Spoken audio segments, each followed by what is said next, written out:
Hello दोस्तों, मैं जितेंद्र कुमार आपका स्वागत करता हूं हमारे चैनल में जिसका नाम है टेक्निकल एंड मैकेनिकल सुमन। तो दोस्तों, आज हम 24 जो साइन वेव इन्वर्टर है माइक्रोटेक, उसके जो रेगुलेटर विभाग है, जहाँ से सभी विभाग को हर जगह सप्लाई मिलती है, वहाँ यानी कि रेगुलेटर विभाग के आज हम सर्किट डायग्राम देखेंगे और उससे फॉल्ट होने पर क्या क्या हो सकते हैं उसके बारे में हम देखेंगे। तो सबसे पहले हम रेगुलेटर विभाग के बारे में बात करते हैं। तो देखिए, सभी जितनी भी कंपनियां हैं अब आसान हो गई हैं रेगुलेटर विभाग के लिए। 7805 बहुत सारी कंपनियां यूज करती हैं, यहाँ तक कि माइक्रोटेक भी यूज करती है। लेकिन इस बोर्ड में माइक्रोटेक में LM। तो दोस्तों, इस वीडियो में आपको हम Microtek inverter sine wave 24x7 हो या फिर हाइब्रिड हो या कोई भी साइन वेव इन्वर्टर हो जो SMD ना हो, उसमें आपको रेगुलेटर विभाग की सप्लाई के बारे में हम बताएंगे। तो दोस्तों, इसमें कंपनी ने क्या किया है कि रेगुलेटर विभाग में जो रेगुलेटर IC का प्रयोग किया है वो LM317 है, जबकि बहुत सारी कंपनियां चाहे यही आपको 7805 का उपयोग करते हैं, या फिर आप देख सकते हैं कि 7805 का ही सबसे ज़्यादा उपयोग होता है हर रेगुलेटर के ऊपर, क्योंकि ये आसान, सस्ता और बिल्कुल इजी यूज करने वाला है। लेकिन दोस्तों, इसमें कंपनी ने LM317 का उपयोग किया गया है, जिसमें बिल्कुल सेम टू सेम साइज होती है और देखने में बिल्कुल वैसे ही लगते हैं जैसे मॉसफेट हो या फिर 7805 हो। लेकिन दोस्तों, इसमें 3 पॉइंट होते हैं। एक होता है इन, एक होता है आउट और एक हो जाता है एडजस्टमेंट। एडजस्टमेंट इसलिए कि इसमें दोस्तों आप चाहें तो रेगुलेटर विभाग बना सकते हैं या रेगुलेट कर सप्लाई भी दे सकते हैं। रेगुलेटर सप्लाई अगर देने के उपयोग करना हो तो उसका भी उपयोग कर सकते हैं, और ये लगभग आपको 38 वोल्ट तक रेगुलेट करने की क्षमता रखता है। यानी कि अगर इसका उपयोग करना हो 78024, 7815 किसी के जगह पर भी इसका उपयोग कर सकते हैं। इसमें खास खूबी यही है, इसीलिए इसका उपयोग पहले बहुत सारी कंपनियां करती थी, और यहाँ तक कि अभी भी UPS इत्यादि में चार्जिंग विभाग के लिए इसी का उपयोग किया जाता है। इसी से चार्जिंग कंट्रोल किया जाता है UPS में। तो चलिए, आप सबसे पहले हम देख लेते हैं कि इसमें इन, आउट और एडजस्टमेंट की हम पूरी डिटेल जानेंगे। ये देखेंगे कि इन हमारी कहाँ से होती है और आउट हमारी कहाँ कहाँ पर हो रही है, प्लस ये भी हमें देखना है कि एडजस्टमेंट में हमें कौन सी चीज़ लगी है, और ये ख़राब होंगे तो हमारी इन्वर्टर पर क्या इफ़ेक्ट पड़ेगा, क्या प्रॉब्लम आएगी। तो ये सब हम लोग इस वीडियो में हम लोग देखेंगे। तो सबसे पहले आप देख सकते हैं कि जिस मॉसफेट पर, यानी कि आप यहाँ पर देख सकते हैं कि स्क्वायर वेव इन्वर्टर में क्या होता है कि जहाँ से ज्वाइंट और पॉजिटिव आपकी सप्लाई आती है, वहीं से आपकी सप्लाई सीधे डायरेक्ट चली आती है किट पर, और वो 12 वोल्ट रेगुलेट करती है 7805 पर। लेकिन यहाँ पर दोस्तों ऐसा नहीं है।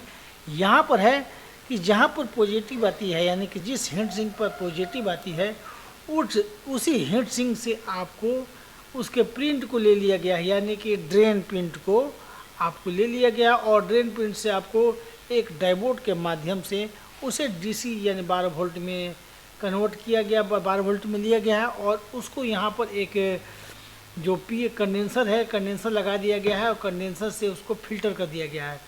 जबकि 12 वोल्ट मेन फिल्टर, 3 कंडेंसर, बड़े बड़े 4 कंडेंसर लगे हुए होते हैं, वो 12 वोल्ट मेन सप्लाई फिल्टर करने के लिए होते हैं। लेकिन यहाँ पर जो डायोड के माध्यम से जब हम सप्लाई लेते हैं तो वोल्टेज में कुछ ना कुछ कमी आती है, उसको स्थिर करने के लिए यहाँ पर कैपेसिटर का प्रयोग करते हैं, और कंपनी ने कैपेसिटर का प्रयोग किया हुआ है।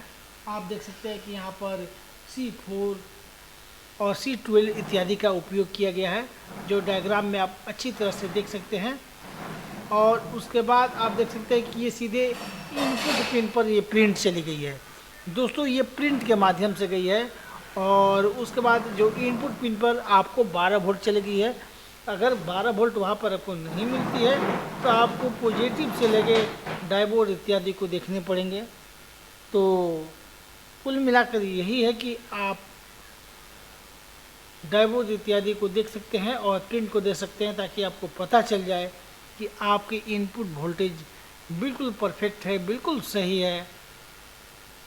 अब चलते हैं इसके हम अगले पार्ट की ओर कि अगले पार्ट में हमें और क्या क्या मिलेगा। जैसे कि मान के लिए आपकी 12 वोल्ट आपकी जो रेगुलेटर आईसी है उस पर मिल जा रही है।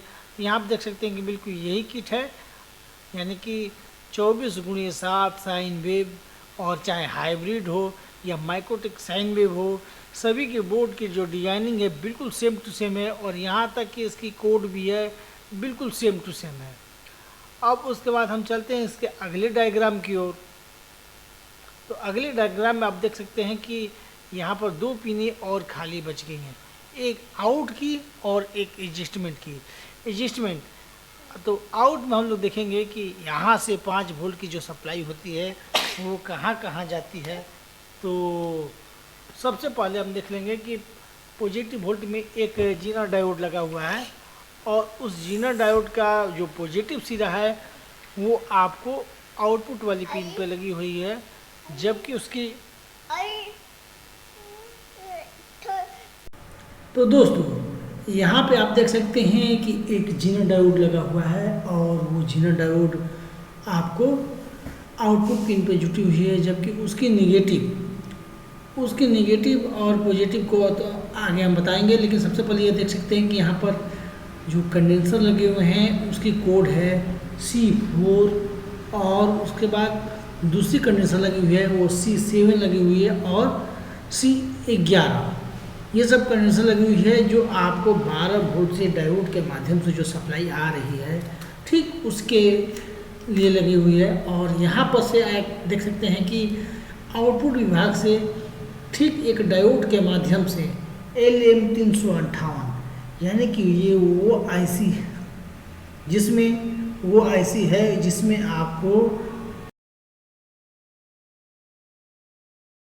चार्जिंग और ओवरलोड विभाग की उसमें उपयोग की गई है। उसके पिन पर डायोड के माध्यम से आपको सप्लाई गई है, और आप देख सकते हैं कि ठीक उसके नेगेटिव और यानी कि ये पॉजिटिव सप्लाई है 5 वोल्ट रेगुलेटर है, उस पर C1 कंडेंसर के माध्यम से आपको डायरेक्ट अर्थ दे दी गई है, ताकि आपकी 5 वोल्ट फिल्टर रहे। और उसके बाद जो अगली सप्लाई है 5 वोल्ट से बहुत जगह सप्लाई गई है, उन सप्लाइयों के बारे में आपको भी पूरी डिटेल बता दी जाएगी।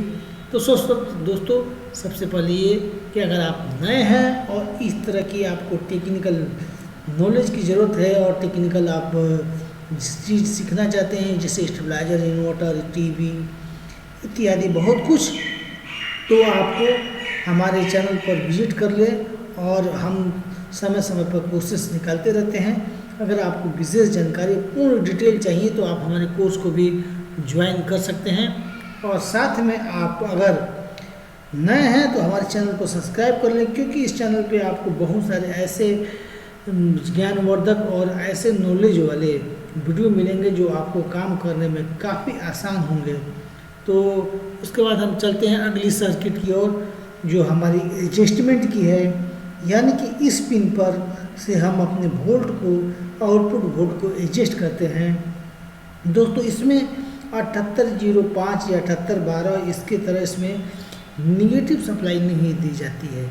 सबसे बड़ी बात है कि इसमें निगेटिव सप्लाई है ही नहीं, इसमें आप पॉजिटिव को ही कंट्रोल किया जाता है, जबकि इसमें ग्राउंड पिन नहीं की हुई होती है, और 7805 में बीच की पिन जो है ग्राउंड होती है। इनपुट आपकी इनपुट होती है और आउटपुट होती है, क्योंकि वो एक फिक्स आईसी है, उस पर फिक्स वोल्टेज मिलती है।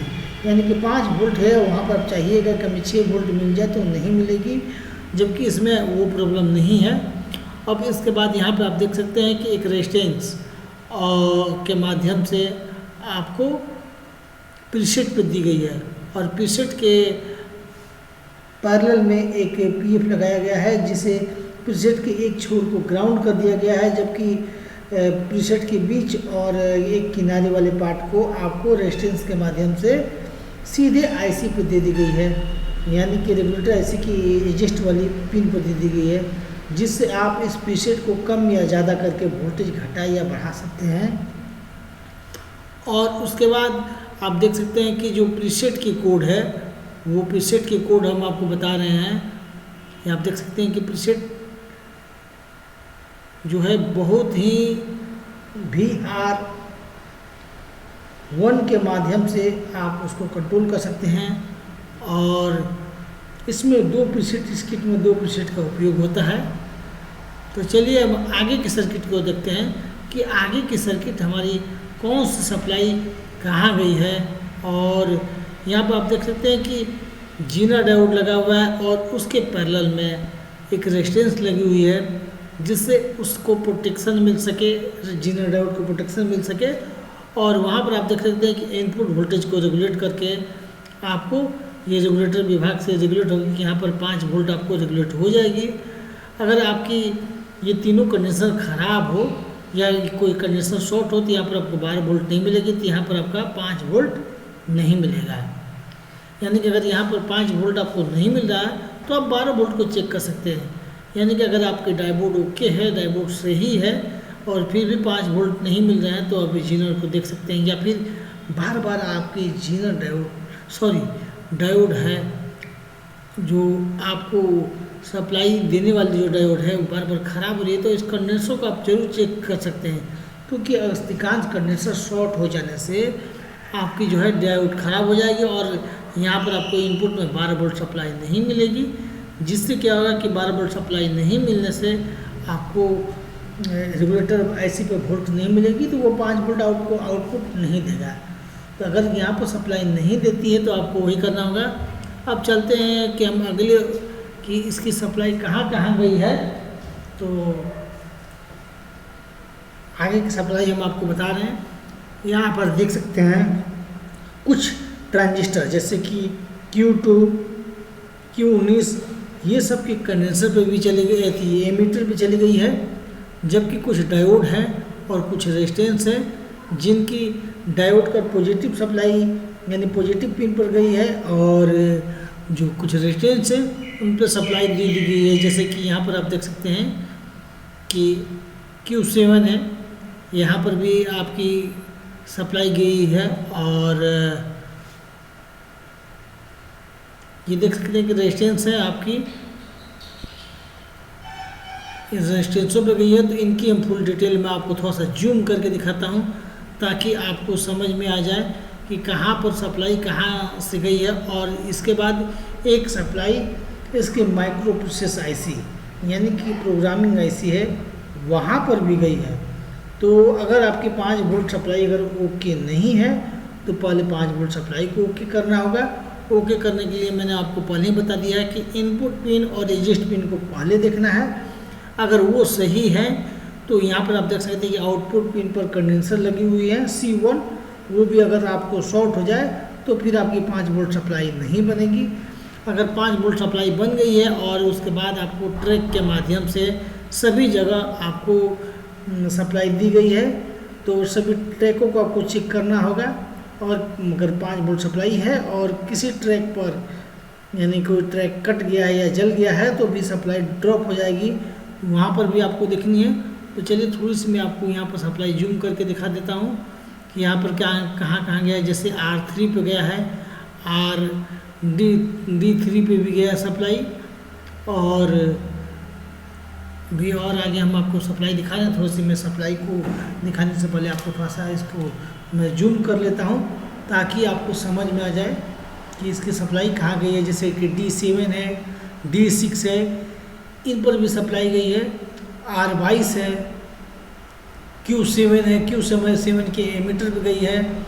और उसके बाद Q2 पे गई है, Q2 भी PNP ट्रांजिस्टर है, उसमें भी सप्लाई चली गई है। तो कुल मिलाकर आप देख सकते हैं कि इतनी जगह पर सप्लाई गई है और इन सप्लाई को आपको देखना होगा ताकि आपको ये पता चल सके कि कौन सी प्रॉब्लम कहाँ है, 5 वोल्ट मिल रही है कि नहीं मिल रही है। क्योंकि 5 वोल्ट बहुत ही ज़रूरी चीज़ है इन्वर्टर के लिए। अगर 5 वोल्ट अगर आपकी सप्लाई नहीं बनेगी तो लगभग समझिए कि आपका कोई भी फंक्शन वर्क नहीं करेगा। ना ही प्रोग्रामिंग ऐसी को सप्लाई मिलेगी, ना ही आपको रेजिस्टेंस के माध्यम से और जो ट्रांजिस्टर है इनके माध्यम से जो सप्लाई गई है वो सब भी वर्क नहीं करेगा तो समझिए कि आपका 5 वोल्ट डेड, तो आपकी इन्वर्टर डेड।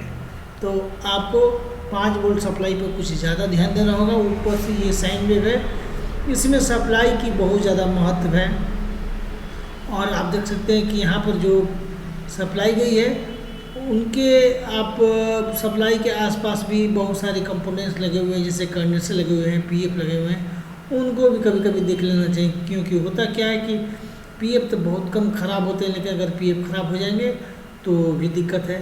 और ये डायोड की अगर प्रिंट ख़राब हो जाए, यानी कि 12 वोल्ट की अगर ये प्रिंट किसी कारण से प्रिंट अगर छोड़ दे, तो आपकी 12 वोल्ट ना रेगुलेटर को मिलेगी, ना आपको आगे 5 वोल्ट सप्लाई आप बना पाएंगे, ना एडजस्ट वोल्टेज अगर काम नहीं कर रहे हैं। तो यहाँ पर देख सकते हैं कि पीएफ है, अगर वो पीएफ शॉर्ट हो जाए तो एडजस्ट वोल्ट की जो एडजस्टमेंट पिन पे है वहाँ पर 0 वोल्ट हो जाएगी, और वहाँ 0 होने से आपकी भी सप्लाई है बंद हो जाएगी। तो यहाँ पर आपको ये सब देखना ज़रूरी है। और उसके बाद आप देख सकते हैं कि बहुत सारे ऐसे कंपोनेंट्स हैं जिनका उपयोग किया गया है। तो ये मैं आपको सर्किट के माध्यम से बता रहा हूँ। अगर आपको फुल नॉलेज चाहिए कि ये सर्किट में ये डायोड कहाँ है, ये कंडेंसर कहाँ है, ये पीएफ कहाँ है, और उनसे मैं कैसे आसान से बना सकता हूँ, कैसे आप रिपेयर कर सकता हूँ, तो उसके लिए आप हमारे कोर्स को ज्वाइन कर सकते हैं। क्योंकि कोर्स ज्वाइन कर लीजिएगा तो आपको पूर्ण डिटेल के साथ में नॉलेज मिल जाएगी, और किस रेजिस्टेंस की वैल्यू कितनी है, कौन सी कंडेंसर की वैल्यू कितनी है, यानी पूर्ण डिटेल के साथ में आपको कोर्स में मिलेगी। और यहाँ पर आप देख सकते हैं कि अगर ये जीनर है, अगर किसी कारण से जीनर शॉर्ट हो जाए तो भी आपको जो है सप्लाई का इशू हो सकता है। तो कुल मिलाकर ये आप देख सकते हैं कि पूरी ये सप्लाई है 24/7, या साइन वेव, या फिर आपकी हाइब्रिड जो साइन वेव है, माइक्रोटेक की जो साइन वेव है सारी इसी पर बेस है। हाँ, नई एसएमडी में इसका प्रयोग नहीं किया गया है। एसएमडी में सप्लाई अलग तरीके की बनी हुई है, तो उसकी डिटेल अलग से दी जाएगी।